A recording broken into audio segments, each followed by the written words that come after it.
Sound വെച്ചാൽ മതി. പിന്നെ എന്റെ അമ്മേനെ വിളിച്ചു പോലെ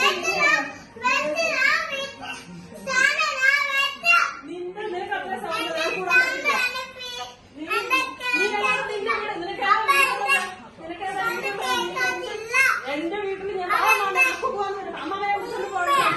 നിന്റെ ആരാ അമ്മയെ വിളിച്ചോണ്ട് നീ നിന്റേതായിക്കോട്ടെ. എനിക്ക്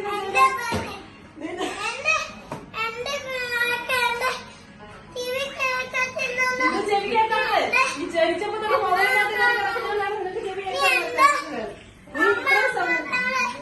എന്റെ അമ്മനെ ഞാൻ വിട്ടു തരില്ല.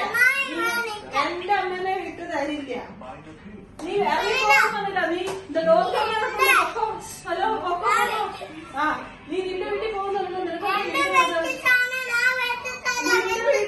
അത് നിന്റെ എന്റെ വീട്. ഇത് എന്റെ വീട്. ഇത് അതാ പറഞ്ഞ ഇത് നിന്റെ വീടല്ല. നീ നിന്റെ വീട്ടിൽ കൊണ്ടുവച്ചു. ഇത് എന്റെ വീടാണ്. എന്റെ വീട്.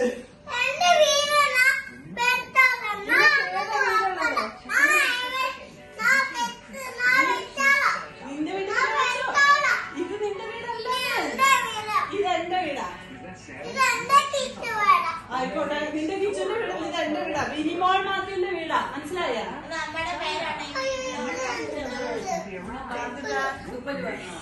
എന്ത് സാധനം